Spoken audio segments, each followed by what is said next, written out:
Boa noite, amigos. Mais uma vez aqui estamos em mais uma transmissão do Spirited, transformando a experiência doutrinária. Esse é mais um projeto da FES, trazendo para você sempre um tema importante e contando com a interação de todos vocês que estão nos assistindo. Muito boa noite para todos e sejam bem-vindos aqueles que estarão conosco em outro momento que não será ao vivo. Hoje, nós temos o prazer de ter aqui junto conosco o Adolfo Rosa. Ele é um companheiro voluntário, trabalhador e colaborador da FEJAC. Seja muito bem-vindo, Adolfo. É muito bom tê-lo aqui conosco. E ele trará uma reflexão muito importante sobre a oração. Afinal, o que acontece, no momento em que oramos? Muito bem-vindo, Adolfo. A palavra é com você. Obrigado. Obrigado. Boa noite a todos e a todas que nos acompanham neste momento. Nós seremos breve, afinal de contas temos 20 minutos, não é? E para falar de um tema tão importante, de atitude tão simples, que é a oração. Todos nós oramos, ou devíamos orar, se não o fazemos. Orar quando acordamos, agradecendo a Deus, orar à noite, orar durante o dia. Há várias maneiras de orar. Orar é o ato que nos coloca em contato com a divindade. Quando nós abraçamos alguém, quando nós contemplamos a natureza, quando nós agradecemos por meio de uma sensação boa, o alimento que sorvemos, a água que bebemos, estamos orando. Então, orar, como disse Leon Denis, não fica restrito aos templos de mármores, mas ao templo da natureza, aos nossos lares, quando abraçamos alguém, estamos orando. Mas o que acontece quando oramos? Sobretudo quando precisamos do apelo divino, da assistência divina, quando oramos por alguém, o que acontece no plano espiritual? Muita coisa que nós não nos damos conta. Portanto, hoje nós vamos examinar essa propriedade do espírito, a tríplice natureza, corpo de carne, corpo espiritual e a alma ou espírito e o espírito. Essa última, a centelha divina que assinala a hereditariedade celeste. Daí que nós fomos criados à imagem e à semelhança de Deus. Ele está em toda parte. E esse está em toda parte é o fluido que preenche todo o universo, penetra todos os corpos. E é esse fluido que, por meio do pensamento, vontade, eu estou apontando bem, né, a região do tórax, do coração, igual aquela musiquinha, né, da mocidade, do MS, mas o pensamento, vontade, a intensidade que esse pensamento e essa vontade irradia, ela sensibiliza esse fluido cósmico que preenche tudo e nos faz em contato, isso é projetado em contato da divindade e retorna a nós, direciona àquele que nós oramos, isso tudo na velocidade do pensamento, que é mais rápido que a velocidade da luz.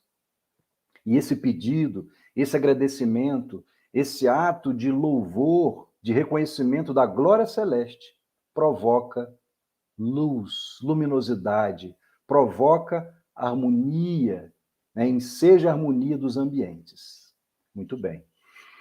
No ano de 1910, narra o Dr. Bezerra de Menezes, por meio da mediunidade de Ivone Pereira, no livro Dramas da Obsessão, segunda parte, que o Dr. Bezerra, espírito, estava numa reunião muito solene no mundo espiritual, havia ele desencarnado há 10 anos, E ele recebeu uma ordem telepática, dizendo: Bezerra, dirija-se imediatamente à crosta da terra, porque uma jovem necessita dos seus cuidados, da nossa intervenção, que sofre uma hemorragia intensa.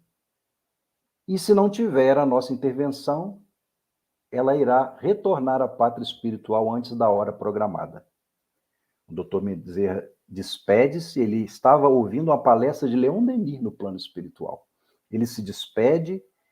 Do lado de fora do recinto, almas, espíritos altamente elevados em forma de crianças o guiam, e ele identifica que aquela ordem veio da falange de Santo Antônio de Pádua, o varão celeste.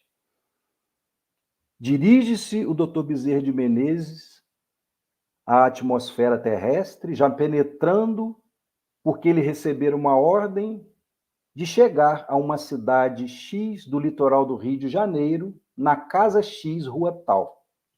Ele, então, já sobrevoando os céus no fenômeno de volitação, ele vê, nesta casa, ele avista uma coluna luminosa, reta, argêntea, firme em direção ao alto. E do alto também vinha uma luz forte, encontrando-se e identificando. E isso chama atenção. Quando ele penetra na casa, procurando, atravessando as paredes, porque espírito, procurando a jovem, na qual ele deveria fazer uma operação espiritual para estancar a hemorragia, não era dali. Ele penetra no quarto, não era dali que aquela luz saía. E ele procurou, antes de começar a intervenção, ele procurou na casa da onde que aquela coluna luminosa saía. Foi no quarto ao lado e viu uma jovem genuflexa, estava assim de joelhos, orando a Santo Antônio de Pádua, pois ela era devota, católica, devota de Santo Antônio de Pádua, dizendo: meu querido Santo Antônio, se for da vontade de Deus, veja, ela respeitando a vontade de Deus, salve a Angelita, que padece de uma hemorragia intensa, que já foi tudo feito pelos médicos e ela não recupera. Salve-a, por favor, se for da vontade de Deus. Era do coração dela, meus irmãos, naquele fenômeno, e ela mal se dava conta de que saía aquele facho luminoso de uma prece sincera, com o pensamento voltado em Santo Antônio, que ela acreditava muito na intervenção dele, e a vontade que saía do seu âmago, do seu ser, do seu espírito, expandindo devido à fervorosidade daquela prece, à sinceridade daquela prece, pela melhora da amiga dela.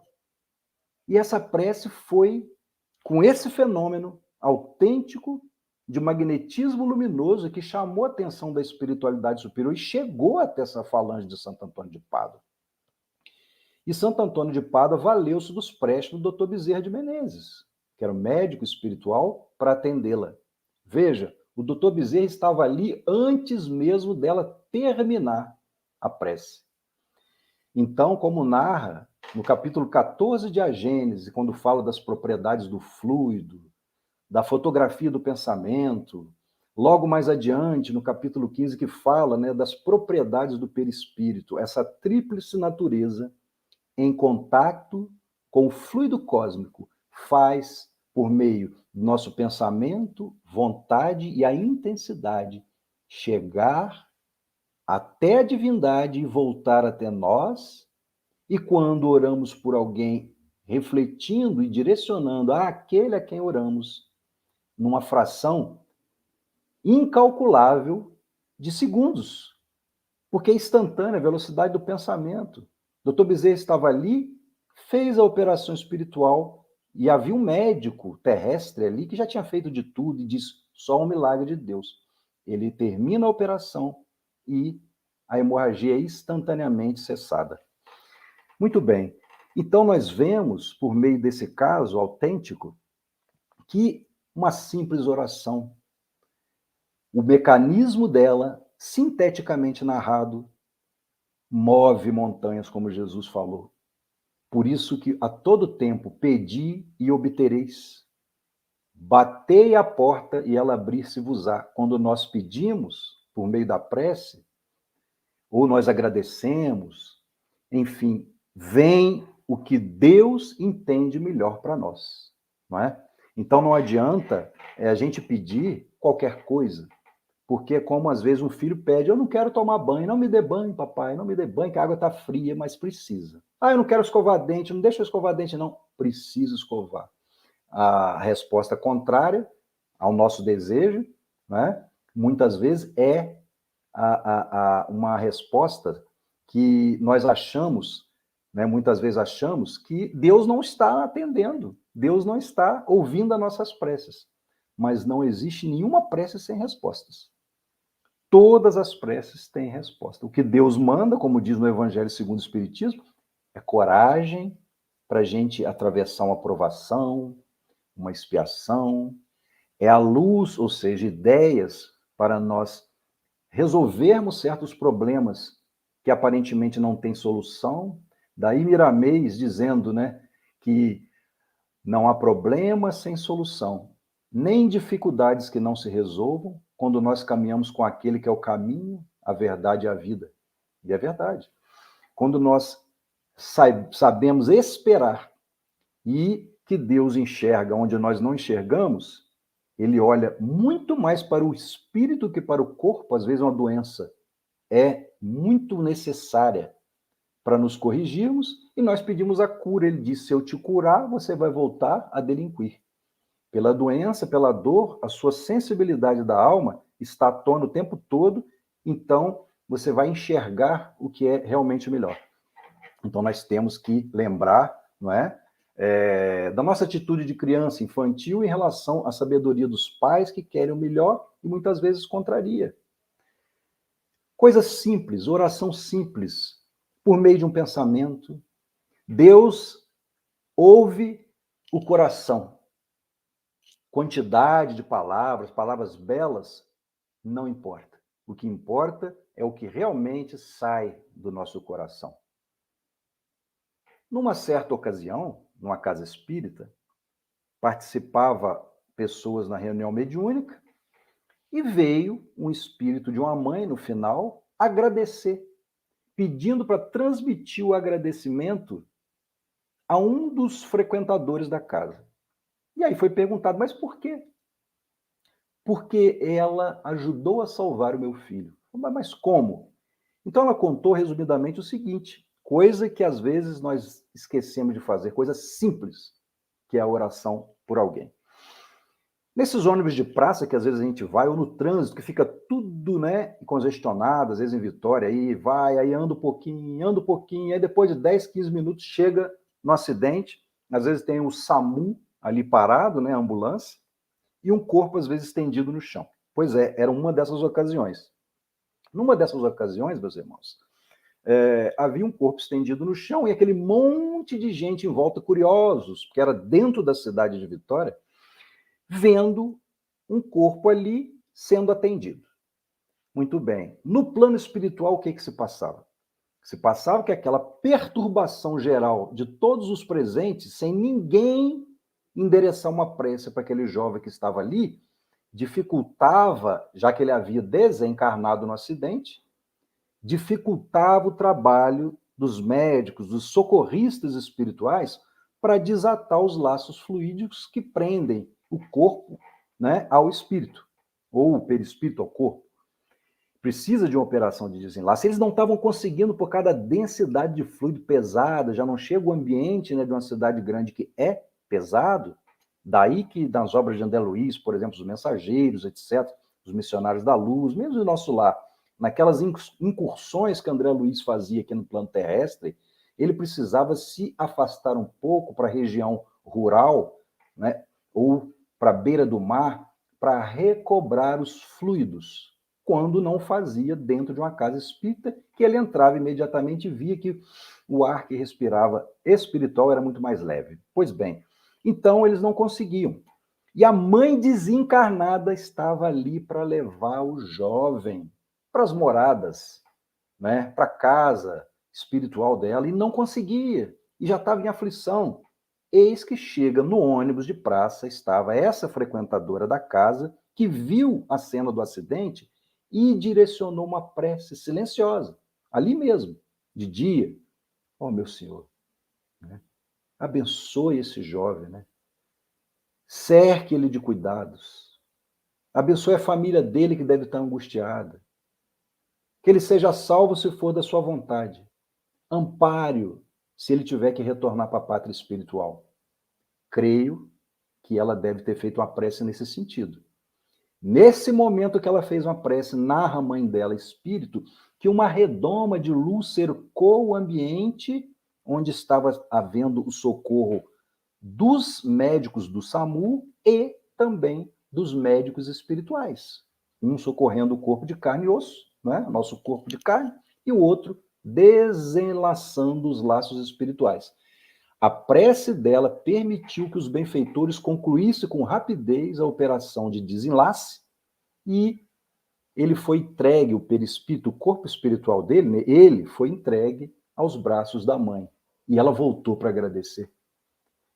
Imaginamos nós que isso tenha sido permitido, essa comunicação, para nos ensinar, para nos mostrar que atitudes simples que não fazemos. Às vezes, preferimos a curiosidade de falar, nossa, que horror, olha que acidente, olha, uma poça de sangue, todo mundo estava horrorizado com a poça de sangue. E esquecemos, às vezes, de direcionar uma prece, quando nós passamos no acidente. Olha o que isso, meus irmãos, proporcionou. A ação da prece. Essa jovem no ônibus, o pensamento dela em Jesus, a vontade dela, o desejo de vê-lo melhor, da família ver melhor, expandindo pela sinceridade, pela devoção, a espiritualidade maior volta para ela e é direcionada para aquele ambiente. E nesse exato momento, há uma possibilidade de sucesso no socorro espiritual. Então é isso. Mas nós podemos pedir tudo? Podemos pedir, porque Lucas nos disse, seja o que for, Mateus, 11, 24, seja o que for que peçais na prece, crede que o obtereis e concedido vos será o que pedirdes. Será? Claro que será, mas quando nós pedimos o que é do reino de Deus, o que é melhor para nós. Tanto é que Jesus nos ensinou, ó, venha a nós o teu reino. Esse é um pedido. Venha a nós o teu reino, não deixeis cair em tentação, livrai-nos do mal e não ajude a acertar um númerozinho da Mega Sena. Venha a nós a Mega Sena, venha a nós isso, aquilo. Não é por aí, não é? Então, Divaldo conta, aliás, a propósito, que um espírito chegou para ele e disse assim, olha, existe uma tradição no mundo espiritual que conta sim a respeito da gente pedir tudo, pedir muito a Deus, né?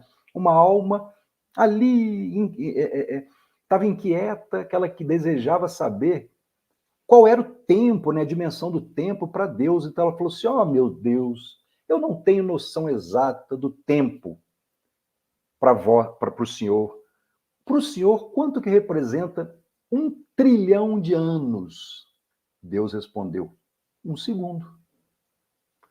Ah, meu Deus, e 1 trilhão de dólares? 1 trilhão de dólares, para mim, 1 centavo. Aí ele, dá-me 1 centavo, pai. E Deus respondeu, espera 1 segundo. Então, quer dizer, o tempo de Deus, não é, meus irmãos? E a vontade dele é diferente. Quando a gente pede, diz o capítulo 28, item 7 do livro do livro O Evangelho segundo o Espiritismo, né? Se pedir com confiança, Deus dará coragem, paciência, resignação e os meios de se tirar por si mesmo das dificuldades, mediante ideias que fará lhe surgiram os bons espíritos. Os bons espíritos vão sugerir essas ideias, deixando-lhe dessa forma o mérito da ação. Porque Deus não tira a nossa cruz, ele não carrega. Ele faz o quê? Ele nos dá força e coragem para levantar a caminhada quando a gente tropeça e continuar, e nos mostrar os melhores caminhos. Pois bem, então, é assim que funciona, não é? A lei de Deus. É assim que funciona a questão da prece. E nós trazemos também aqui que a prece, a luminosidade da prece é uma coisa impressionante. Tanto que André Luiz, né, no livro Libertação, ele visitava uma igreja e ele notou que dos nichos, daquelas estátuas, daqueles cantos, saiam luz direto ali, não tinha nenhuma entidade irradiando luz. Então ele pergunta, né? Olha, mas pro aquele que o acompanhava, o instrutor, mas como pode? E aí ele responde, mas é natural.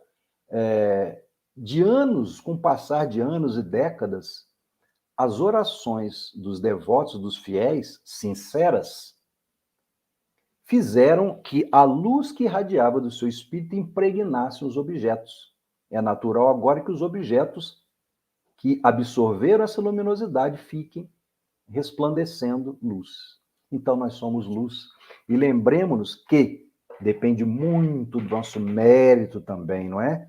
E quando nós não tivermos forças e mérito e elevação moral, mas nos encontrarmos numa situação de muita necessidade, os espíritos nos dão forças para que essa intensidade, essa irradiação chegue até o alto.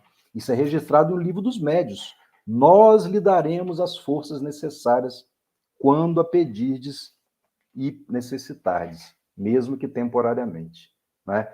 Então, essa força de luz depende muito também do mérito daquele que pratica, né? Que faz a vontade de Jesus. Afinal de contas, a fé sem obras é mortas. E para finalizar, meus irmãos, conta o espírito Fantino Felipe a propósito do que é a verdadeira religião, do que faz o espírito alçar voos e merecer um lugar melhor depois do desencarne. É fazer a vontade de Deus. Não basta orar nem nada. Então, o espírito Fantino Felipe, ele nos conta que uma situação que ilustra muito bem o que acontece, que ele chega lá no mundo espiritual. 3 almas chegaram no mundo espiritual recém-desencarnadas e procuraram a porta do céu. Quando chegaram na porta do céu, havia o anjo do Senhor lá, com o livro na mão, com tudo anotado do que eles fizeram em vida, essas 3 almas. O primeiro tinha sido um padre.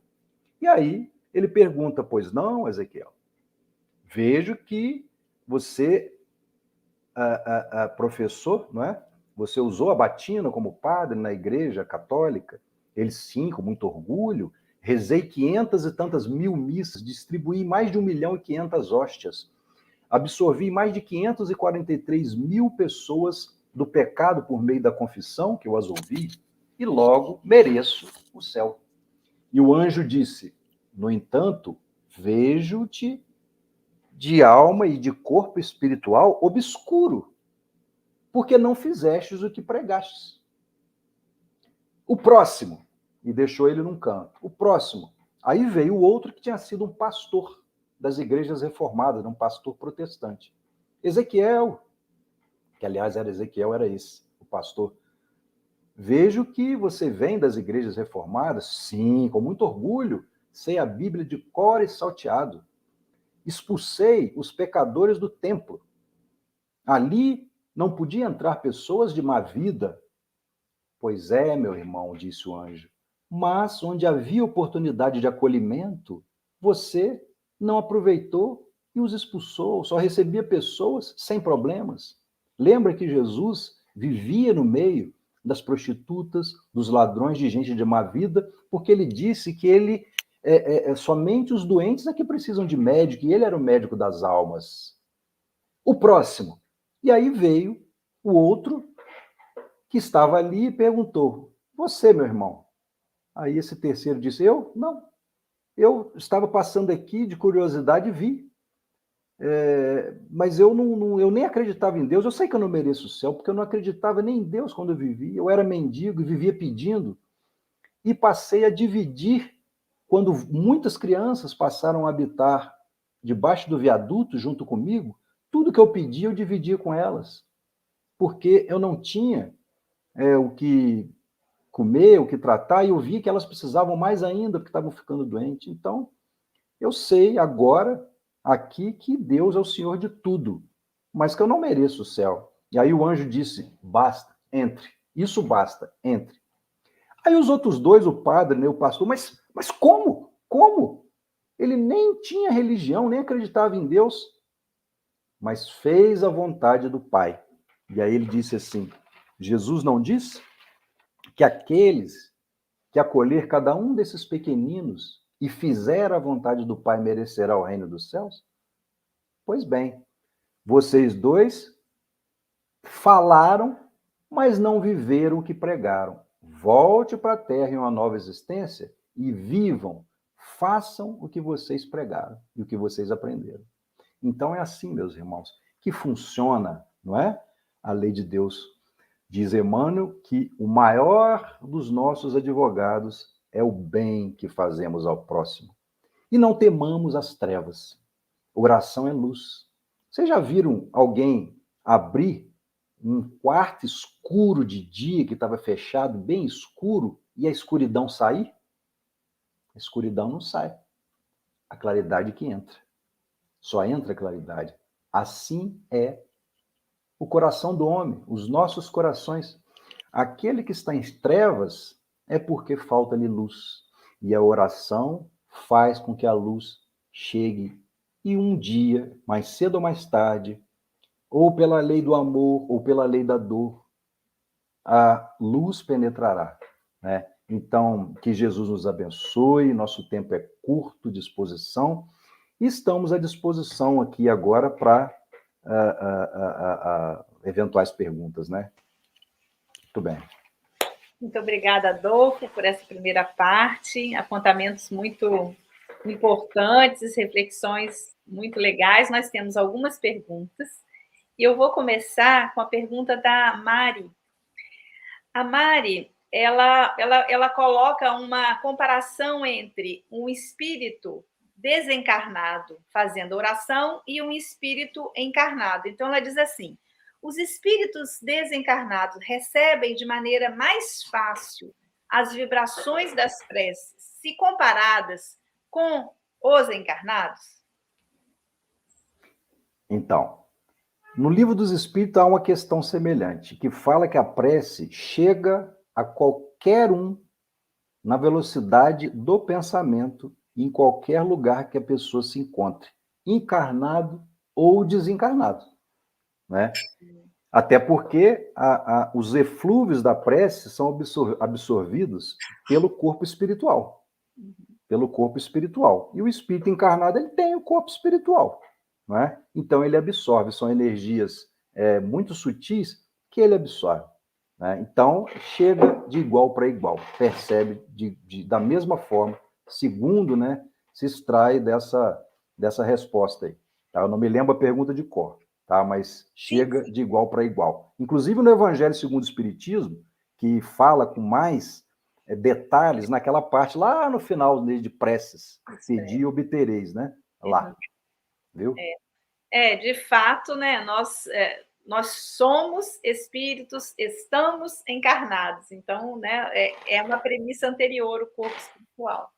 Exatamente. Agora, a Roberta, ela pergunta bastante interessante, que ela diz: como a prece pode ajudar enfermos e pessoas em situação crítica?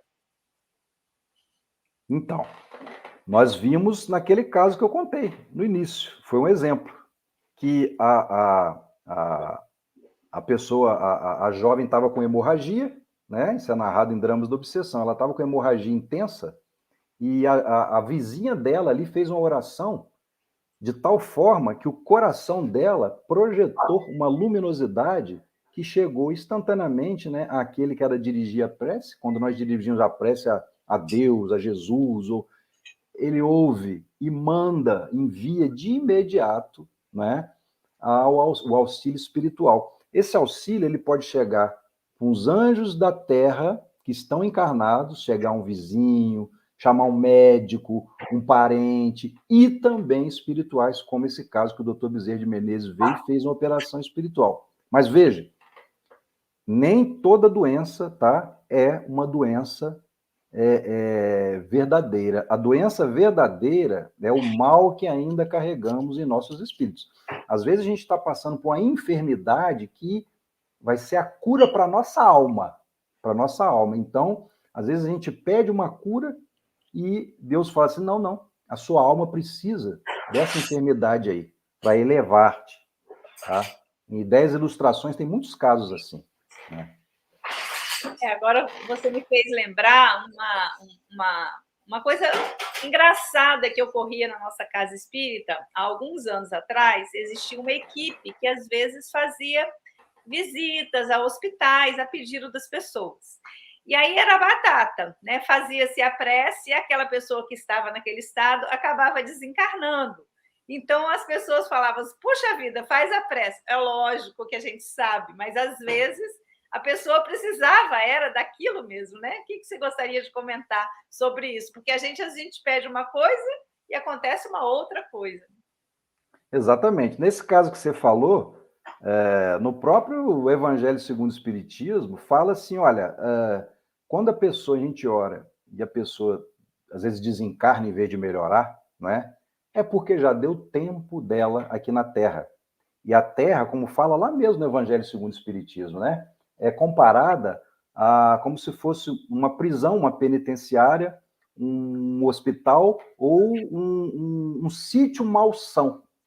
Ou seja, um lugar parecido com um manicômio, assim, né? Aí ele fala, ora, não se pode manter na penitenciária quem não seja culpado.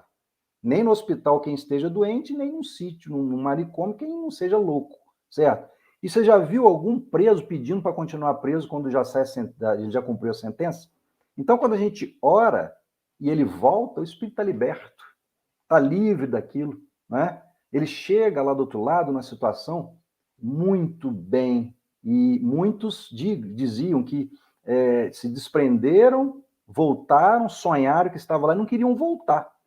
E quando voltou, sentiu aquele corpo pesado de novo, e falou, aí falou, olha, não está na sua hora ainda tem um pouquinho para você permanecer na Terra ainda. Então, às vezes, quando a gente ora e a pessoa desencarna, e todo mundo fala, ih, aí, ó, viu, morreu, piorou. Não, não, foi liberto. A gente tem que sempre lembrar, Deus olha para o nosso espírito, tá? Antes de olhar para o corpo.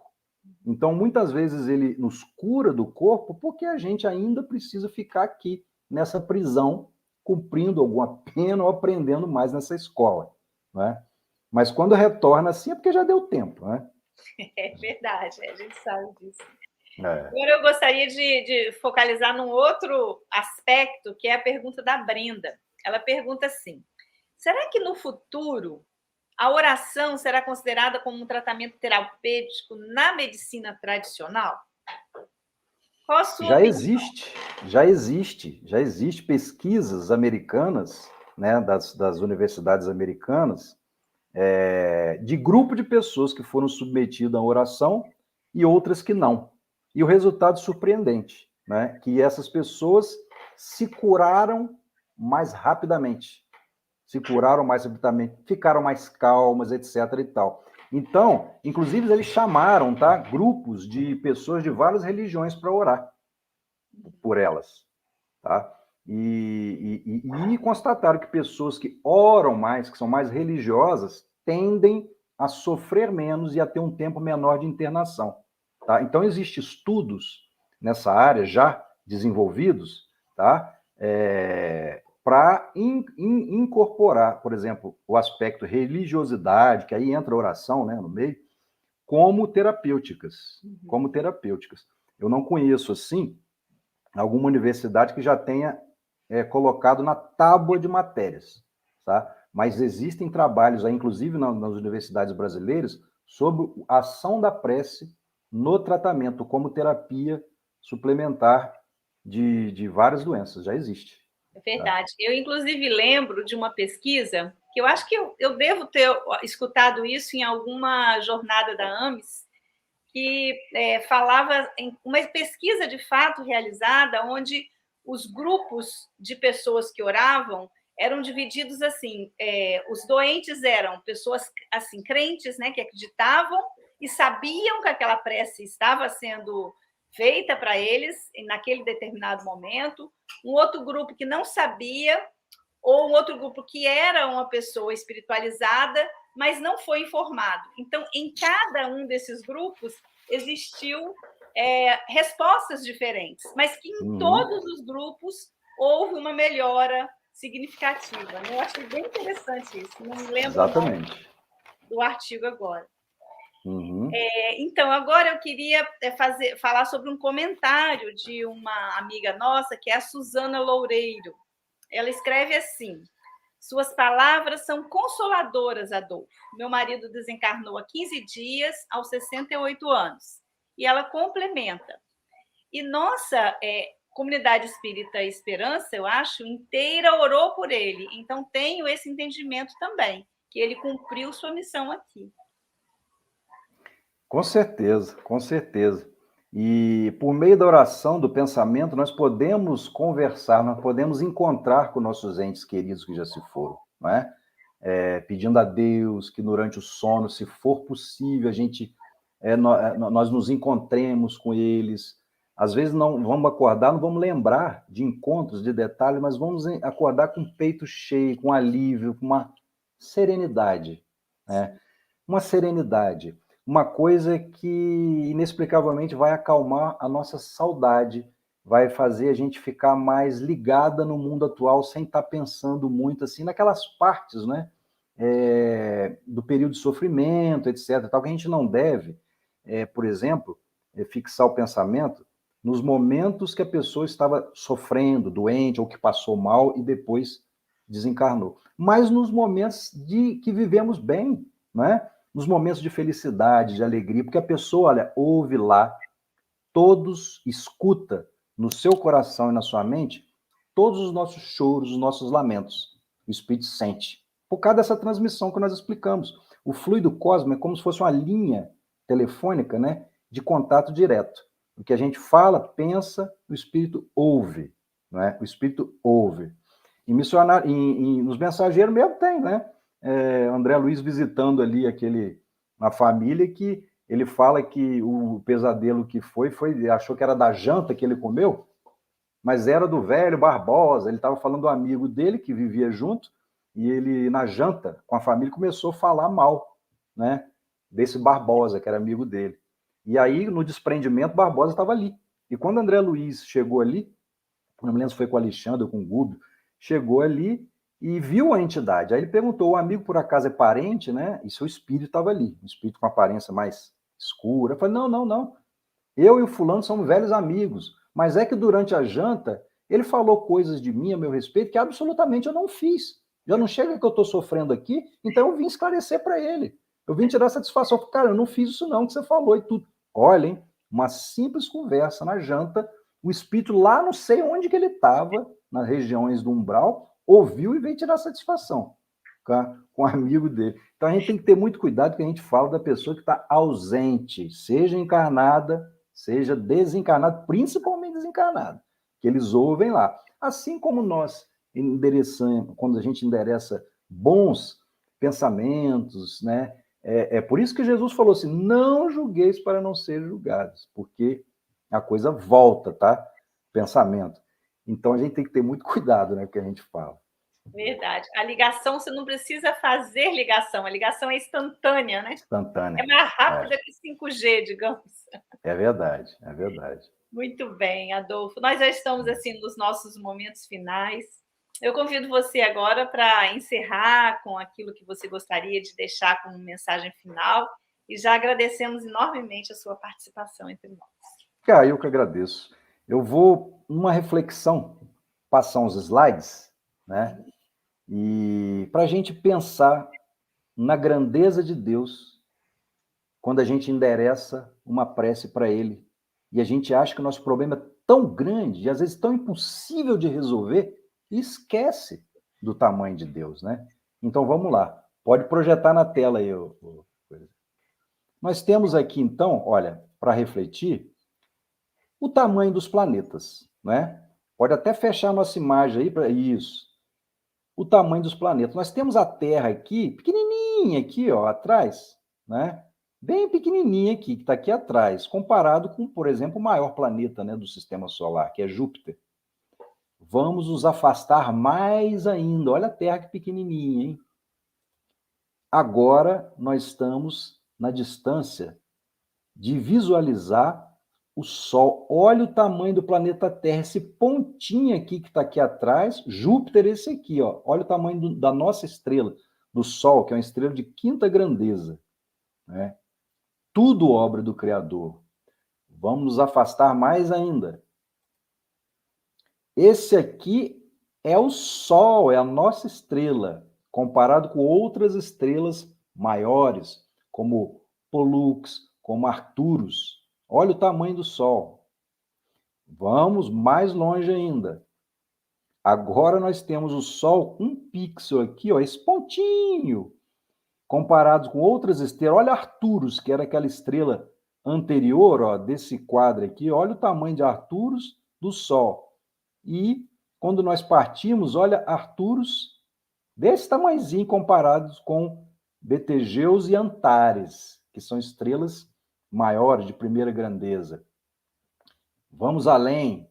Agora nós temos Antares com uma das maiores estrelas já detectadas, tem outras até maiores, com Canis maiores. Olha o tamanho, o Sol aqui já sumiu, não dá nem para ver, não é? Comparado com o tamanho, o nosso Sol. E lembrando que há outras, ó, como Stephenson 2,18, maior ainda do que Canis maiores. E vamos além. Agora nós temos aqui, só em nossa galáxia, todas as estrelas que eu mostrei ficam na nossa galáxia. E na Via Láctea, estima-se que possui de 200 a 400 bilhões de estrelas. E as galáxias possuem em média, centenas de bilhões de estrelas. E aqui é um aglomerado de galáxias. Existem mais de 100 bilhões de galáxias. E o tamanho, né, de Deus? Deus não tem tamanho, porque ele é infinito. Então, nós terminamos com a frase de Jesus, né, de bem-aventurados os que são misericordiosos e daqueles que perdoar os homens, também obteremos perdão. Isso a gente tem que sempre lembrar quando fazemos a prece, né, se nós estamos deixando, antes de subir ao altar do nosso coração, dirigido a Jesus e a Deus, as mágoas que nós guardamos. E lembramos do seguinte: o tamanho das galáxias, o tamanho das obras de Deus. E o nosso problema? Qual o tamanho do nosso problema comparado à grandeza de Deus? Então, não nos esqueçamos, meus irmãos. A prece, tão recomendada, é o meio de nos colocarmos em contato com a divindade, não é? Porque no Livro dos Espíritos, olha, aí que lembra-te de que os bons espíritos só dispensam assistência aos que servem a Deus com humildade e desinteresse e que repudiam a todo aquele que busca na senda do céu um degrau para conquistar as coisas da terra e que se afastam do orgulhoso e do ambicioso. E Deus não pode servir do cego, né, para ser perceptível à luz. Então, pode fechar o slide? Nós deixamos essa mensagem, né? Qual o tamanho do nosso problema perante a grandiosidade do Senhor, né? Que Ele nos abençoe. Que Ele nos abençoe hoje e sempre. Muito obrigada, Dô. É isso aí, por Então, nada. amigos, nós nos despedimos e na semana que vem tem mais. Voltem a partilhar conosco mais uma reflexão no nosso Spirited, transformando a experiência doutrinária. Até lá, um abraço.